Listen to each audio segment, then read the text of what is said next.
Então, pessoal, nós já fizemos aqui a instalação do nosso SKID, né? A instalação, não a configuração. É, os comandos que nós estamos usando aqui, se por acaso você tiver reportar algum erro aí na máquina de vocês, talvez por causa que você não esteja usando a mesma distribuição que eu, vocês dão uma pesquisadinha no Google que a lógica é a mesma, né? Pode mudar alguma coisinha, mas a lógica vai ser a mesma.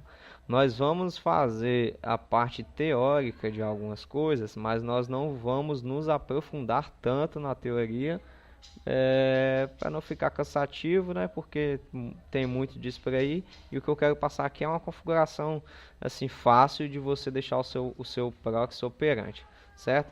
Nós já fizemos aqui a instalação, né? Eliminamos aqui essa parte da nossa ementa. Vamos para a parte de diretórios. Nós precisamos nos preocupar com dois diretórios básicos do SKID, né? Três, não, dois na verdade mesmo, tá certo. Que é o nosso diretório de logs, que é esse daqui, né? /var log skid3 access log. Esse é onde o nosso proxy armazena as informações de acesso, né? O log do proxy é esse. E o outro diretório é esse aqui que nós vamos nos mover para ele agora. Como cd /etc skid3. Estamos dentro do nosso diretório do skid. Vamos listar aqui os arquivos. O arquivo de configuração é esse aqui, ó, skid.conf, certo? Primeira recomendação é efetuar uma cópia de segurança desse arquivo. Eu não costumo editar diretamente nele, mas tem gente que faz assim. Vamos dar uma olhada nele primeiro aqui. O que tem nesse arquivo? Vai ver que é um arquivo bem extenso. E por isso que eu não acho interessante você editar diretamente ele. Porque às vezes dificulta de você, se você tiver alguma inconformidade, dificulta você tratar o problema que você está tendo, certo? Aqui ele é bem explicativo, está em inglês, é claro, mas ele é bem explicativo, se você traduzir, que já te ajuda nas questões de configuração. Vamos ver se tem alguma configuração já habilitada aqui nele. Vamos descendo aqui. Você vê que já foram 528 linhas e só 6% do arquivo, certo? Tudo que tem nesse arquivo aí, não tudo que nós vamos usar, mas tudo que nós vamos usar também está nele, vamos dizer assim, certo? Dá para ver que é um arquivo bem extenso, certo? Vamos sair dele aqui para não perder tempo com ele.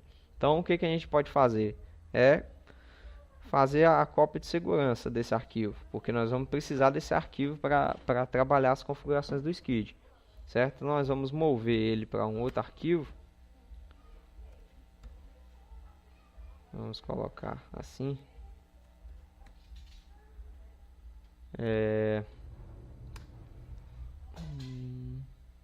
Tá, faltou o arquivo, ficou errado aqui.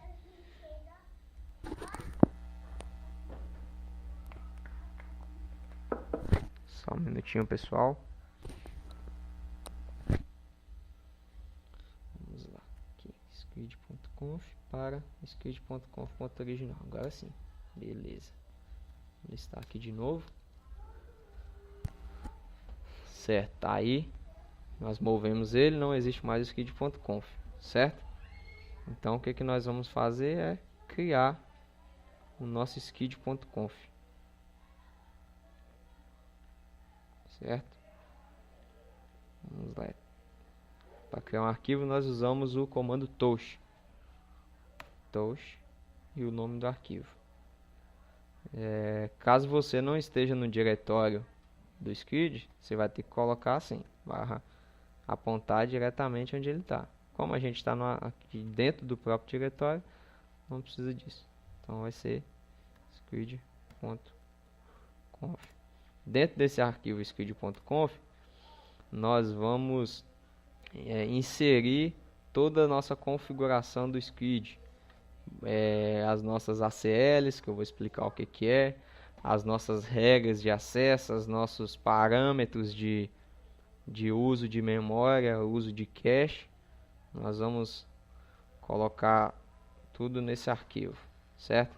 Vou fazer primeiro aqui uma introdução de algumas outras coisas para vocês, explicar, para passar vamos dizer, um overview do que é cada detalhe, e depois nós damos continuidade na nossa configuração.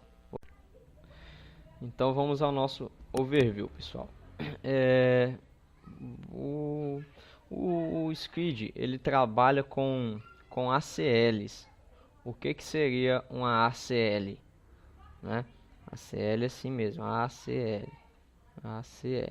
Dentro do nosso arquivo, é claro. Uma ACL, ela é uma lista de controle de acesso. Ou seja, é uma lista que define as permissões de acesso de um usuário a um determinado componente ou serviço da rede.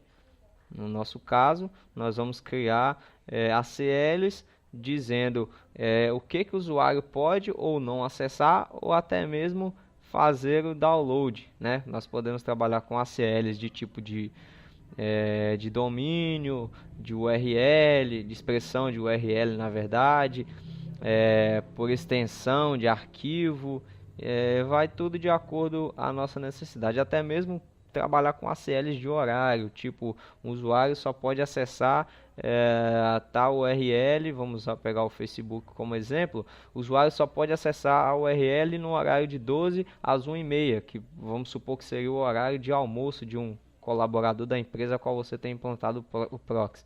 Então é para isso que serve a ACL, para você criar uma lista para controlar os determinados acessos. E em combinação com as ACLs, nós trabalhamos com regras. Ou seja, as regras são aplicadas em cima das ACLs. Uma regra para permitir negar ou filtrar. Basicamente isso. Você vai dizer se o usuário pode ou não acessar, ou se ele pode acessar em determinado horário, né? O recomendado na rede é você trabalhar com o seguinte controle: negar tudo e permitir aquilo que for requisitado, né? Esse seria o ambiente ideal. Mas você pode também trabalhar o inverso, e negando de pouco a pouco de acordo à solicitação daquele que está contratando o serviço, entendeu? O proxy, ele pode trabalhar de duas maneiras, somente dessas duas maneiras, e também não pode ser as duas simultâneas. Ou o proxy é transparente ou o proxy é autenticado, certo? Mas como assim, autenticado e transparente? O proxy transparente, ele é aquele proxy que primeiramente ele não requisita usuário e senha, né, para o usuário poder navegar. Ele está implícito, na verdade, o usuário é obrigado a passar por ele, até porque ele não está enxergando esse serviço na rede, certo?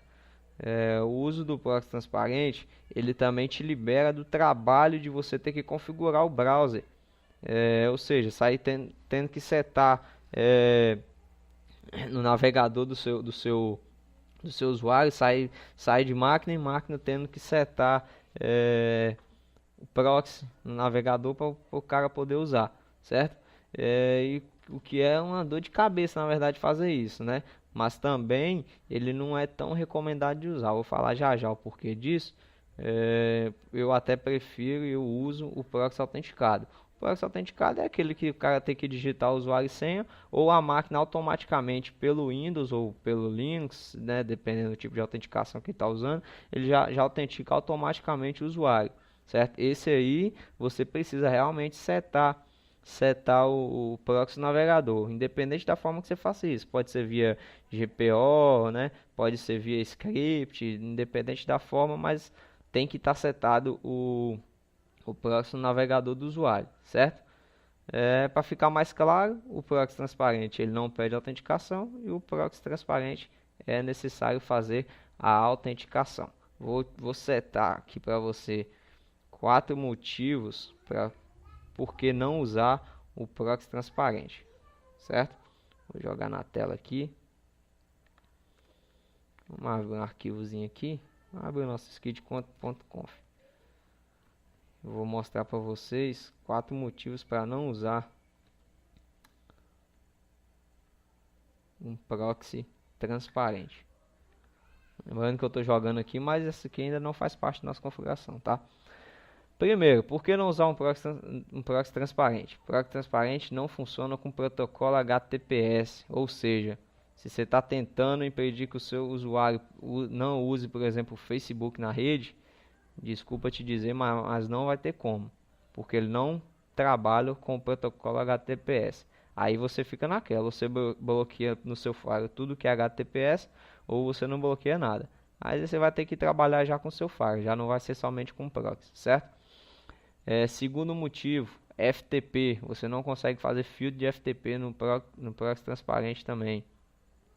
Terceiro motivo, qualquer site que use portas diferentes da porta 80 também não funciona. Então, se o seu colega tem problemas com a Telemar bloqueando a porta 80 da casa dele, você não vai conseguir acessar o servidor alternativo dele na porta 8008, certo? Ou seja, já peguei o site, por exemplo, aqui na minha região da Cesan, que é a nossa companhia de água, não trabalhar a porta, ele trabalha com a porta 8080, ou seja, se eu usasse o proxy transparente, eu já não ia conseguir acessar o site, entendeu? Ele só trabalha na porta 80, o proxy transparente, certo? O quarto motivo, qualquer usuário pode burlar o proxy transparente. Basta configurar outro proxy no navegador, desde que esse proxy funcione na porta 80, e ainda vai conseguir fazer o HTTPS e o FTP funcionarem, coisa que você não conseguiu. Tá vendo aí? Se o cara ir lá e pegar uma lista de um proxy list na internet, você tá no navegador dele na porta 80, primeiramente ele vai conseguir usar tudo, e segundo, você não vai conseguir filtrar nada que ele acessa. Então esses daí são motivos para você não usar o proxy transparente. Até porque se você está colocando um proxy na sua rede, acredito eu que se você também está querendo fazer controle do que esse usuário está acessando, certo? Então vamos lá ao nosso skid.conf. Se você instalou o skid 3, acredito eu, provavelmente, que o skid.conf vai estar lá em /etc /skid/skid.conf. Se você instalou o skid 3, como nós fizemos aqui nessa videoaula, o arquivo vai ser no diretório /etc /skid3 /skid.conf, que é o que nós vamos abrir aqui agora.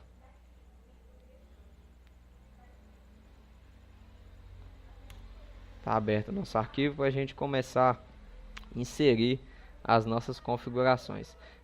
Seguinte, você pode usar também o Nano, né? Eu estou usando aqui o Vi, mas você também pode usar o Nano para fazer as configurações, né? Aí vai do seu critério, né? Eu gosto de trabalhar com o Vi, mas o Nano também, só para você não ficar perdido, o Nano também você consegue editar. Tá aí, tá vendo? Opa, aqui para sair não é assim não.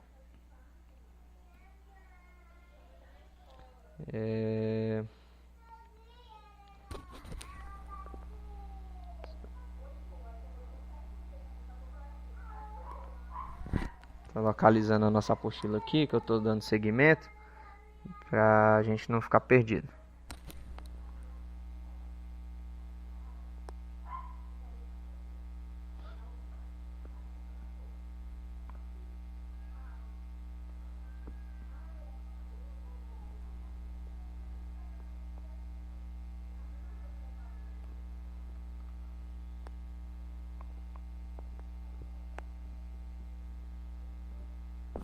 Achei aqui o arquivo. E na primeira parte do nosso arquivo, nós vamos tratar o cache e o idioma do skid, né?